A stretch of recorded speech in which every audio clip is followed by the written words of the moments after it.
dunia. Seketika itu Allah kabulkan doa Nabi Muhammad sallallahu alaihi wasallam. Maka turunlah para malaikat. Di mahsyar adalah bumi yang sudah berubah. Akhirnya malaikat-malaikat dari langit turun. Karena malaikat berada di langit, susun bersaf-saf yang rapi. Karena Allah mencintai hambanya yang bersaf-saf. Ketiga, keempat, kelima, keenam, ketujuh, malaikatul muqarrabin. Dan nampak oleh kita malaikat-malaikat itu pada turun. Kemudian didatangkan neraka jahanam. Dan neraka jahanam di hari itu tidak berarti dia setiap hari melihat surga, tapi dengan penglihatan hati, penglihatan iman adanya di dalam dada. Begitu dia akan menghancurkan semua yang ada di padang mahsyar,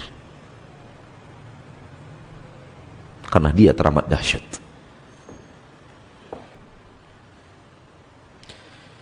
Namun karena tak nampak oleh mata di kepala, cuek. Nampak oleh kita api yang luar biasa itu. Itu bukan api kebakaran pasar Taluk Kuantan ya. Api kebakaran pasar Taluk, pernah kebakaran? Kita melihatnya bergejolak.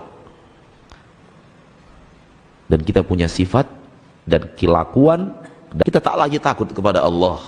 Takutnya dengan preman pasar. Kalau preman pasar yang menggertak, baru kita.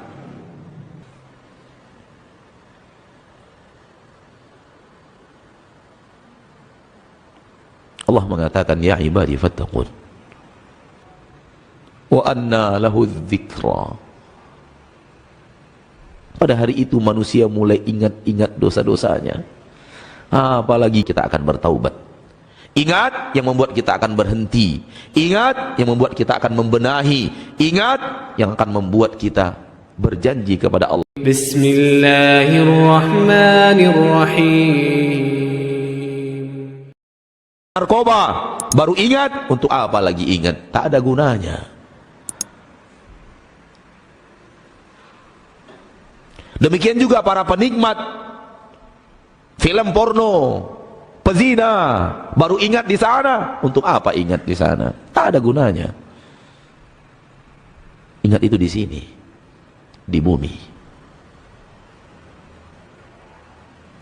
Lalu lakukan munajat, permohonan ampun kepada Allah, dan lakukan taubatan nasuha, baru bermanfaat. Allah ingatkan supaya kita ingat. Allah sampaikan supaya kita reaksi.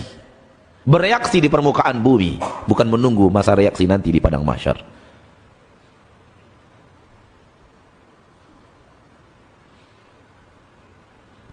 Lalu Allah akan menghisap kita satu persatu. Satu persatu maju menghadap Allah. Itu yang disebut dengan yaumul ard, hari di mana disuruh menghadap kepada Allah. Yauma idzin tu'radun, dalam surah Al-Haqqah. Yauma idzin tu'radun, pada hari itu kalian akan disuruh menghadap Allah. La takhfa minkum khafiyah, tak ada yang bisa kalian sembunyikan dari Allah. Satu dosa kita secuil apapun, tak ada yang tersembunyi dari Allah. Semuanya dibongkar. Dan berat kalau dosa kita dibongkar, karena sudah terlalu banyak memang. Berapa dusta kita dibongkar satu persatu oleh Allah. Berapa maksiat tangan kita dibongkar satu persatu oleh Allah. Berapa kali kaki kita langkahkan ke tempat maksiat, dibongkar satu persatu oleh Allah. Kemana kita mau lari? Kita berhadapan dengan Rabb yang maha tahu segala-galanya. Apa yang bisa kita sembunyikan kepada Rabb yang maha tahu sebesar biji darah letaknya di dalam batu karang atau di perut bumi? Tak ada yang tak diketahui oleh Allah. Innallaha bikulli syai'in alim. Maka Allah bongkar dosa kita satu persatu. Kamu pernah melakukan ini? Kamu pernah melakukan pelanggaran ini, kamu pernah melakukan pelanggaran yang seperti ini, di sini tempatnya, kamu pernah begini, kamu pernah begini, kamu pernah begini, kamu pernah begini. Berapa juta nanti Allah akan mengatakan kepada kita, kamu pernah begini. Kamu pernah melihat ini, melihat ini, melihat ini, melihat ini, melihat ini, melihat ini. Kamu pernah ngomong begini, begini, begini, begini, begini. Berapa maksiat kita yang akan dibongkar oleh Allah Tabaraka wa Ta'ala ketika kita menghadap kepadanya. Kalau Allah tidak sayangi kita, hancur kita sehancur-hancurnya. Kalau Allah tidak ampuni kita, ampun, hancur hidup kita sehancur-hancurnya. Kalau Allah tidak ampuni kita di saat itu, karena memang terlalu banyak sudah. Yang ada ini sudah terlalu banyak, jangan tambah lagi saudaraku. Yang ada ini sudah terlalu banyak, jangan tambah lagi saudariku. Sadarlah, sadarlah, sadarlah untuk kepentingan antum sendiri.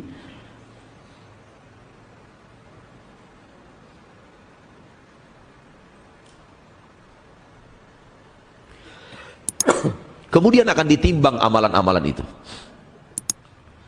Akan didatangkan timbangan padang mahsyar.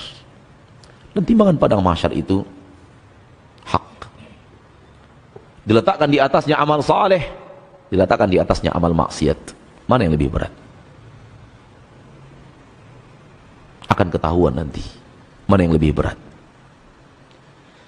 Kalau ternyata yang lebih berat adalah amal saleh, maka akan beruntung. Tapi bagaimana kalau yang lebih berat adalah ternyata bukan amal saleh?